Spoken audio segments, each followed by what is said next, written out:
Dale Earnhardt Jr. has joined us. He's driving the number 88 Michael Baker International Chevrolet for Hendrick Motorsports. And Dale, before I ask you about winning the race here in June, talk about the special paint scheme that you're running this weekend here at Pocono. It seems like a very, very cool initiative. Sure. Basically, this would be a National Guard Youth Foundation race paint, and they gave it to Michael Baker International for their support of the foundation. And Michael Baker is a consultant firm, 6,000 employees, 90 offices, and they're based in Pittsburgh, so this is kind of their home track, I guess.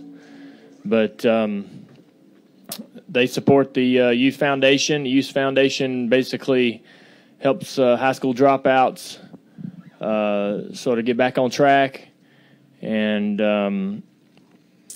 they're doing tons and tons of good work there that we've been involved in for several years, ever since we started working with the Guard. So it's usually they get the Guard uses the paint out, and we put the Youth Foundation on the hood, but they wanted to show Michael Baker and those guys some appreciation for their support of the foundation. So it's pretty cool. Very, very cool. Thank you very much. And as we said, Dale won this race in June. We'll take questions now. I think Woody Kane, raise your hand right behind you there, Zachary. We'll go Woody, and then we'll come over here to Claire B. Lang. Woody Kane with MRN. Dale, I was interested in something that you guys were talking about the other day with the announcement about Greg, about you guys playing fantasy football together and smack talking. Are you guys still playing and still doing that? Yeah, we've been in this Hendrick League since the beginning, since I started working there. Jimmy doesn't play. He's not much into fantasy football. And Jeff, I don't know that he I think he might play or be in a different league, but Casey plays. I don't know if he's going to join us this year. But it's mainly upper management, Doug, and a couple of those guys, some crew chiefs, and maybe engineer or two, or a little bit of everything. But it's fun, yeah. We're about to crank back up. So I got 2 leagues that I run. I've already activated them, and Doug's the commissioner of this league at Hendrick, and he's not activated yet. He's a little lazy about that, but he's real good at writing the league note every week. So we'll just wait on him to get cranking and start getting after it. We'll go to Claire. We'll go to Steve. Gentleman here.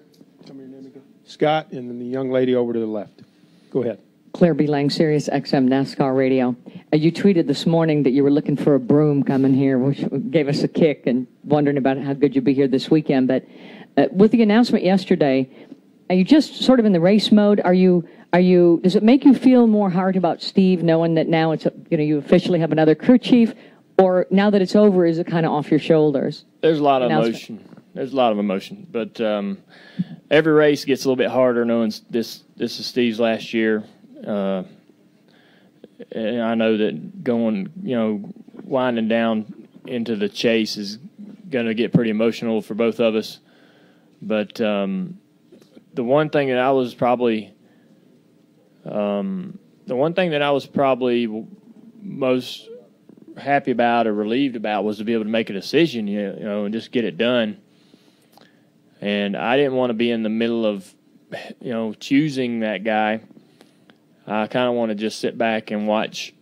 I wanted Steve and Chad to really make that decision, with Doug sort of overseeing it and Rick having his blessing, and because those guys know the company so well and know the position so well, and I trust them to make the better decision than I could have made. So it was, I wondered, I just didn't want to have to sit there in limbo. I don't like being in limbo about nothing and having any kind of stuff up in the air. And so it was great to get, it was, number one, it was great to hear how confident Rick and Doug and Chad and all them were in this particular choice. And so that gets me excited, and I can get right behind that.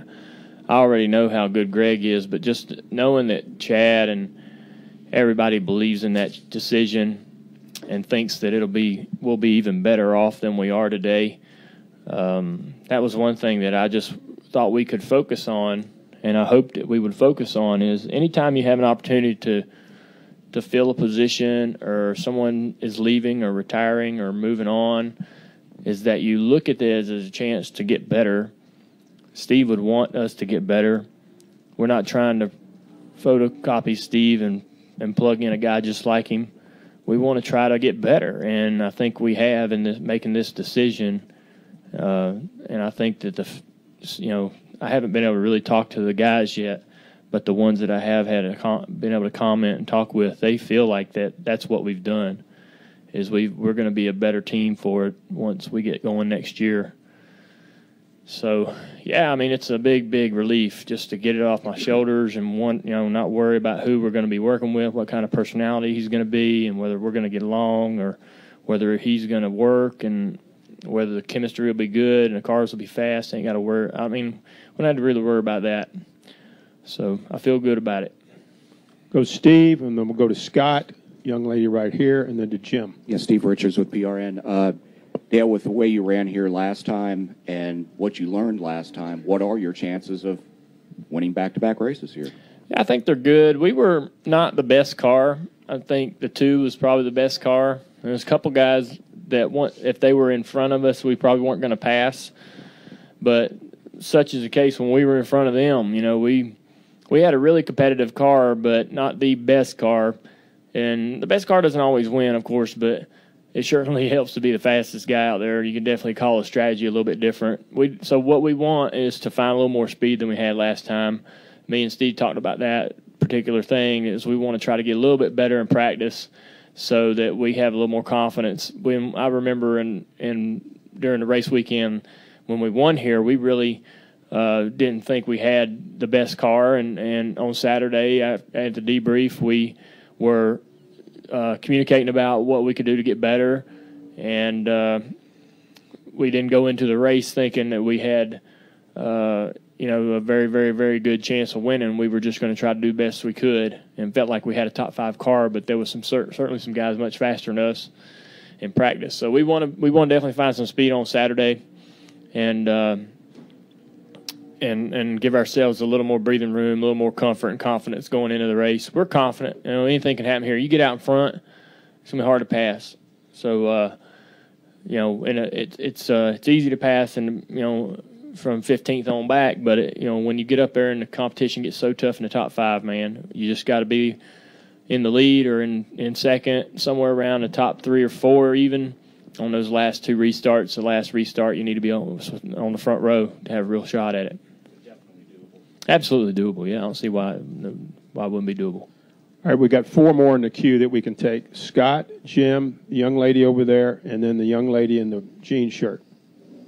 Scott Walsh from the Scranton Times-Tribune. Dale, when you won in June in the post-race press conference, you talked about how much it meant to you to win here because you came here as a kid and remember. Was there anything from those trips when you come in that really stands out? Any one particular memory? I presume from watching your dad race and everything here. Yeah, I think it was 86 or 87 when him and Kawicki swapped the lead through the tunnel on the last lap or 2 laps to go or something. I was watching that from the infield with my buddy Scott Williams. He's Doug Williams' son. Doug used to be a crew chief in the garage. And we just thought that was so cool how I think 7 got under Dad off of turn 1, and then Dad backed a corner up and passed him on the exit of the tunnel, which you saw that kind of a pass quite often back then with the cars, the way they drove and handled. I guess it was a little bit easier to do that, but I remember that race probably the most before I became a driver here. We came here several times, but that was cool. We got to go to Victor Lane, and that was that. Go to Jim, and then the young lady over here on the left. Go ahead.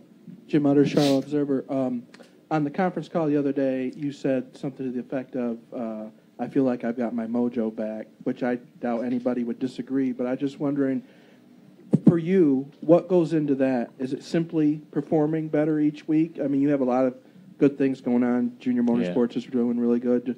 What goes into you saying something like that? The performance, just the performance of the Cup car on the racetrack. I've been, there's been times when the performance of the Cup car wasn't there, but other things in my life were going great, but none of that really mattered unless we're running good on Sunday. So that, I don't know whether that's the right way to. I don't know if I got my priorities in order or not, but performing well on Sundays is number one in my life. So, and that's probably the way it'll be till I'm not driving anymore. And so if that's not working for me and that's not going good, then everything else doesn't really matter. The rest of it can be as good as heck, but it doesn't replace what I'm missing when I'm not running well, and I need to run well. So that's once we started competing better and better and better, the confidence started building, and I think that the confidence has been there for some time now, maybe a year or two, maybe 3 even, and we're just now starting to really realize our full potential, I think. So trying to take advantage of that this year. But yeah, that's probably the most important thing to me, and the only thing. Nothing else in my life, no matter how good it can get, can make up for the lack of performing on Sunday. Over here to the far left, Dale, go ahead. It's Candace. Candace with Drafting the Circuits. I have a question about piggybacking on what we were just talking about. I was here in June. You were in the media center for about an hour after the win. So relaxed, so eloquent, so relieved, and just really focused. We've seen since that a great show for you at Sonoma, which is someplace that you mentioned in that interview about how it was always a stress and a pressure and everything, and then you went with no pressure and you did really well. So Watkins Glen is following this event. How do you feel you are prepared for that? How do you feel about and you keep mentioning it, just that confidence and that momentum and what's going on, but really about the road course? Yeah, still, I think we're approaching it similar to Sonoma, where we ended up having a relatively good car in the race at Sonoma. That gives us a lot of confidence to go into the Glen. We didn't know that going into Sonoma, whether we were going to be good or not. We hadn't tested and done any of that homework, so we were just kind of basing off of what we learned from our teammates and what they did in testing and going off of their data and putting together a car we thought would be the best through that information. And it worked great, So we'll just, being that we're where we are in points and we're locked into the chase, it's definitely a lot of pressures off going into that race. It's not as important to try to go out there and just tally as many points as we can and try to finish as high as we can. We'll just go out there and run and have fun, try to limit mistakes on the track, and stay on the blacktop and try to finish and pass cars. And, who knows if we call a strategy right, get out front. I mean, I've ran better there, I think, than I have at Sonoma. There's been some times when we led some races outright, and legitimately qualified well and ran well. So I think I got a better shot at having a better performance there than I did at Sonoma. So very confident. Looks like due to practice, this will be the final question. I apologize we couldn't get to everybody. Go ahead. Hi, Dale. Taylor Sterling, WTBQ Radio, exclusive broadcasters for NASCAR in Orange County. So we did a shout-out to our listeners and asked them 2 questions they'd like to know. One was they all saw that YouTube where you were taken out of the car but nobody was holding you, and they were all very curious if you thought that was your dad. Yeah, I mean, we talk about that. I definitely thought that I was getting pulled out of the car, but looking at the pictures, there wasn't nobody around, so that was really eerie, and something I guess you'll never forget. But that whole experience, that whole day was weird, and to end up in the hospital overnight, burned all to heck, and having to go through that wasn't any fun at all. But yeah, that was pretty weird. I thought for sure. I told people for days that, man, I couldn't figure out how to get out of that car because I wasn't familiar with the window net and the door and all that stuff, and that you don't get out of them like a Cup car. And luckily, hitting the wall knocked the window net down and got a lot of things out of the way that would have been a problem for me to get out. So, but when I hopped up on the door collapsed because it was sort of melting, and I felt like somebody grabbed me and drugged me the rest of the way out. So I don't remember from the time I sat on the door and it cracked and busted to me being on the table in the infield care center, I don't really remember anything. So when I see pictures of myself sitting on the tailgate of this pickup truck, I'm like, I don't remember that. So I don't really know how I forgot all that or why that's missing from my memory, but it was a pretty crazy moment. Maybe I was in shock or something. The other question they wanted to know is, with all the equipment that you wear inside the car, the number one question women ask, how do you not want to go to the bathroom? Well, you do go to the bathroom. You do? Yeah. So, Okay. you know, if you can hold it, you hold it. But, you know, Well, you people are all laughing, but you're all asking the questions they want the answers to. I'm just asking you what the listeners are asking. Sure, certainly, yeah.